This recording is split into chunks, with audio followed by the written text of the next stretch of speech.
Welcome back, crafty friends. Today I'm stamping on the edge to create beautiful one-layer cards. In this episode of Color Connection with Amber, I'm featuring the October 2020 Inspiration Challenge color scheme, which is sure to give you warm and fuzzy vibes. Here's the warm autumn color palette we'll be working with today, and if you missed my first video this month, I'll link it in the top right-hand corner. Be sure to like and subscribe down below and use the link for the Inspiration Challenge to enter your projects in the giveaway. I'm using the Wonderland stamp set today for my main images, and I specifically chose this set because of the vertical orientation of these blooms. I thought that went well with our inspiration photo. I have 2-inch post-it tape here, which I'm going to use for some simple masking to create ink blended stripes on the side of my card panel.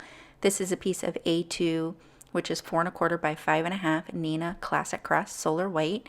It's a really smooth cardstock that's great to ink blend on.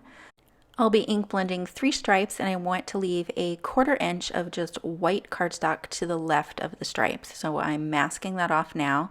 Initially, I was thinking the stripes would butt up right next to each other, but after I ink blended the first stripe, I decided that I wanted just a little bit of white space in between each one of the stripes.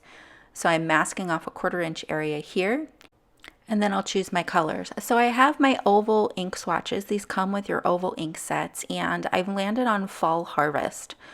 I used yellow ochre from the Autumn Festival watercolor set for my last set of cards, and that just seems to be a color that goes well with this month's theme.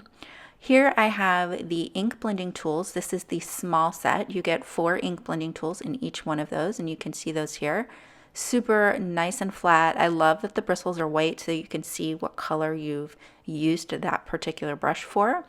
And I have yellow ochre here. So I'm going to start by blending yellow ochre, and I wanted my stripes to go from darkest to lightest, left to right. So I started with yellow ochre, which is the 3rd darkest color. You can see I have pumpkin pie and butternut up top as well. Ultimately, yellow ochre ended up being too light compared to the pumpkin pie, so I will darken that up in just a minute. I'll go ahead and remove my tape and adjust my strips so that I leave just a small amount of white space in between each one of these stripes. You just want to peel back your tape on itself. For the next stripe, I'll use a pumpkin pie crisp dye ink, and I use the same blending brush for each of these. I will use a different brush for Sicilian Amber, which is a much darker color. And that's what's nice about these smaller blending brushes is if you buy 2 boxes, then you get 8, which is perfect for all of your rainbow and then neutrals. So here you can see I'm like, I blended the yellow ochre too lightly, and then I went darker with the blending on the pumpkin pie. So I'll darken up that stripe in just a minute. Here's Butternut, which is the lightest color in the Fall Harvest oval ink set. These inks are also available in mini ink cubes if you prefer those. And then we have Sicilian Amber here. So I went ahead and lined up my tapes again, and I'm just going to go over that first stripe with Sicilian Amber just to darken things up. Sicilian Amber is the darkest color in the set. These stripes with the warm yellows and browns totally have a retro vibe, which I like. I'm back with the Wonderland stamp set and just checking out which floral I want to use. This one seems just right. The large one seems too big, and then the 3rd one that I'll show right here seems a little too short for the look that I was going for. I also liked the stems on the bunch of 2 blooms, and so after I play around with the stamp set and I'm looking at my positioning, I decide what I'd really like to do is have the bottom of the stems coming out of one of those stripes. So I'm going to arrange it so that I can do that. You can really easily do this with masking too. I went ahead and did it without masking, but you could pull out that same post-it tape you used and go ahead and mask off one of those stripes.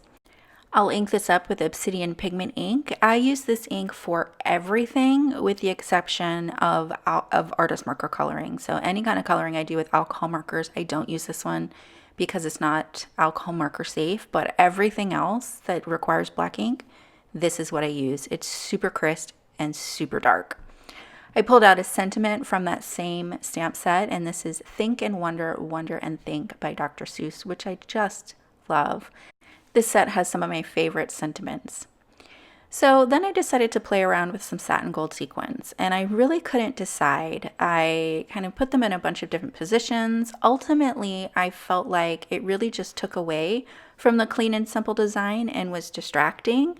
But let me know what you think down below. With or without sequins, what was your preference?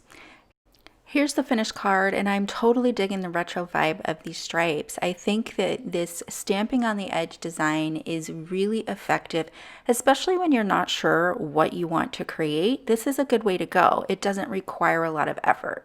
Here's the next card we're going to work on. Going back to the Wonderland stamp set, I grabbed 2 of the smallest stamps in the set so that I could create a pattern on the side of the card. So I've arranged them, they kind of fit together really nicely, these 2 stamps, and I decided that the one that you see at the top has a little stem on it, and I'm going to use that as kind of to create a straight edge on my card. I'm going to go ahead and just adhere my card panel down to my glass mat here, and this is an A2 size, so 4 1/4 by 5 1/2 Nina Classic Crest Solar Weight 80 pound. And what I was thinking I would do is almost have kind of like an ombre effect with the stamping. So I was going to start with the lightest color at the top with butternut and then work my way down to the Sicilian amber at the bottom. I had not planned on having the black background to this stamping on the edge. That kind of evolved as I was stamping. So I'm using the grid on my mat and the grid on my acrylic block to get this lined up nice and straight. And of course your stamps need to also be straight on your acrylic block also. And these blocks are from the Altenew acrylic block set. They have good sizes if you want to check those out. I'll have a link to all of the supplies down below. Now here, I didn't have a plan past this point. I knew I was going to stamp all the way down, but I kind of threw these on the block and was like, okay, hopefully the spacing for this will work. So I'm just trying to work out in my mind how much space do I need to put in between these before I stamp the next one. So the first set was stamped in butternut, then I stamped the second one in pumpkin pie, and for the last set I'll stamp them in Sicilian amber.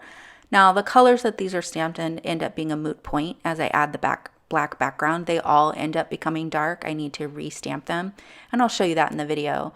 For the ones that I stamped in between, sorry I don't have that on video, but what I ended up doing is inking up the top of the stamp with the lighter color and the bottom of the stamp with the darker color so that you have that transition. Now, had I done this same design with anything other than yellows, I think it would have been more effective, but you can see that the yellow at the top is so light that this becomes not very interesting. So this is where I decide there's not enough contrast to this, so I really do need a black background.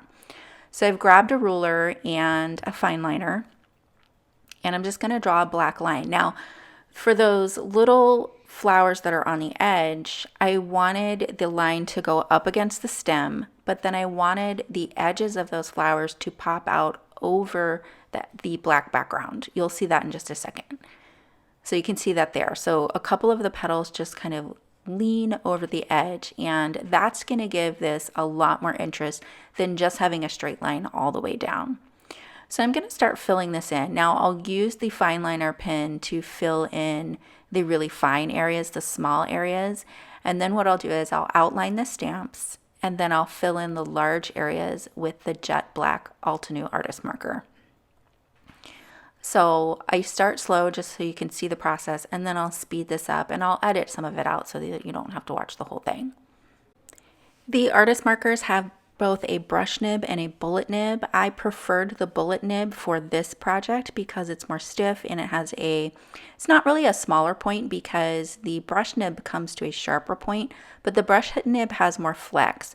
So in these tight areas, you have more control with the bullet nib, but you can see you need that outline with the fine liner because the brush nib isn't going to be able to get into those really, really tight corners.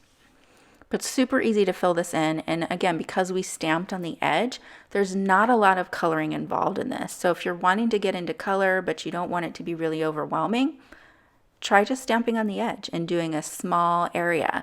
This kind of keeps things clean and simple, and it makes it maybe a little less stressful if you're not up to speed with your coloring just yet. Most often I color dark to light, so I started with Warm Sunshine thinking that might be my darkest color, and then I just blended that out with some buttercream. This is really low stress coloring, you guys. I'm not trying to have anything realistic about this, just really trying to lay down some color. Right about now, I realized those flowers at the top are just way too light. You don't see any of the outline anymore. So I'm stamping this in yellow ochre. Now at the bottom I had the Sicilian, so I still have a little bit of the ombre going on. Not too much though. There really isn't too much difference between the yellow ochre and the Sicilian ink as far as you can see in this stamping with the black outline. So this is looking good, but the color definitely needs more depth. So now I'm going to bring in Caramel Toffee. All of these markers that I'm using are from the Summer Afternoon Artist Marker set. So it's a yellow and kind of brown set, which also goes really well with our fall harvest colors that we have going on. So I have the Caramel Toffee here, and I'm blending the Caramel Toffee out with Warm Sunshine. Then I'm going to come in and use the bullet nib of espresso and mocha markers to just add some dots to the centers of these flowers. I'm not really going to color in the centers. I'm just going to add a few dots to add a little bit of texture and contrast. For my sentiment, I decided to go with flower arrangement. I wanted a large enough stamp that could fill all of this white space that we have over there, but also still be kind of dainty. So this is a floral stamp set that I actually file in my sentiment section in my stamp organization because I love these sentiments. I use these often, and they're also included in the coordinating die set as well, which makes it even more versatile. Hello Hydrangea is another one that gets filed in my sentiment section instead of the floral section because there are some awesome graphic sentiments in that one as well. So I'll go ahead and stamp this in Obsidian Pigment ink. All of my stamping for sentiments is going to be in that ink.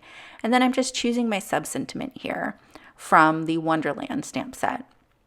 So I picked You Light Up My Day, and the day was curved down just a little bit, so it's not quite straight, but close enough.